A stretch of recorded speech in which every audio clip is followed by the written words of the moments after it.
you? Hi, how are you? Hi, how are you? Hi, how are you? Hi, how are you? Hi, how are you? Hi, how are you? Hi, how are you? Hi, how are you? Hi, how are you? Hi, how are you? Hi, how are you? Hi, how are you? Hi, how are you? Hi, how are you? Hi, how are you? Hi, how are you?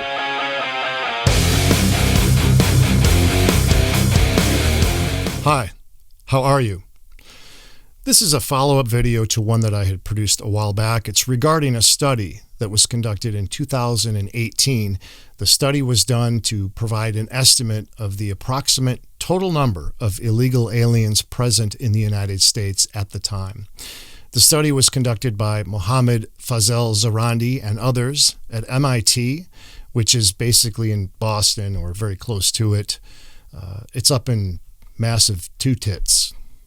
It's a state up north. And so this study used conservative parameters that were used to try and come up with an accurate number. Now, despite the common estimates of approximately 11.3 million or 11 million illegal aliens being in the country at the time, Fazel-Zarandi concluded that 22.1 million was the actual number, so approximately double the previous estimates. Two declarations make this study particularly relevant. The first one was regarding funding. The authors declared that they had received no specific funding for the work.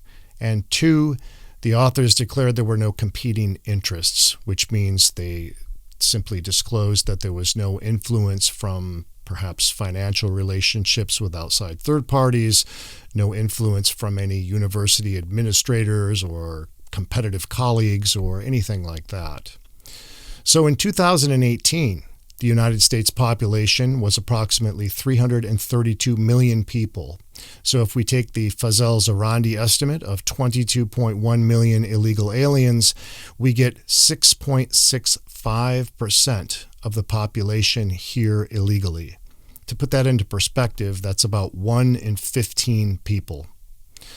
Now, fast forward to January of 2021, which is when the identity-obsessed dementia administration took office.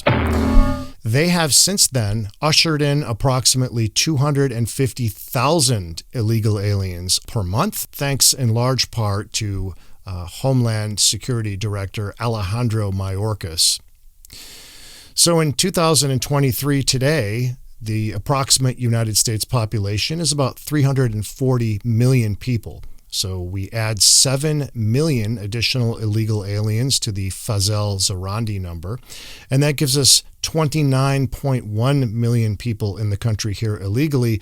It is now 8.5% of the total population, which is now more than 1 in 12 people.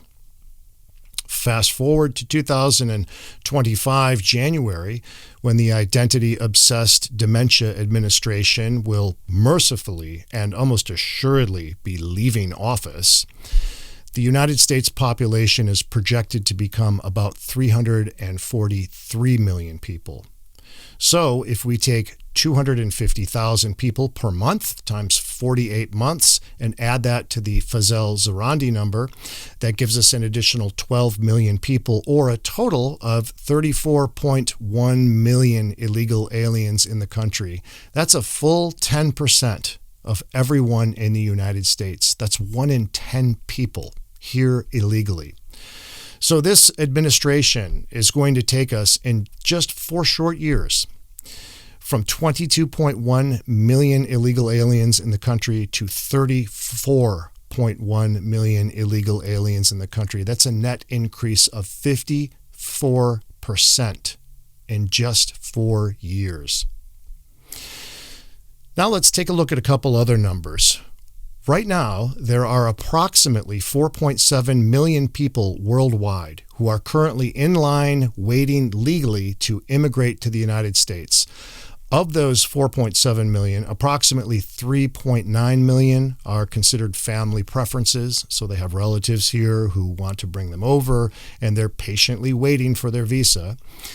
Also, you have about 799,000 that are employment-based or ordinary immigrants who have also applied and submitted their paperwork and are patiently waiting in line. Those are the people whose faces this administration is spitting in by looking the other way and allowing people to pour over the southern border illegally.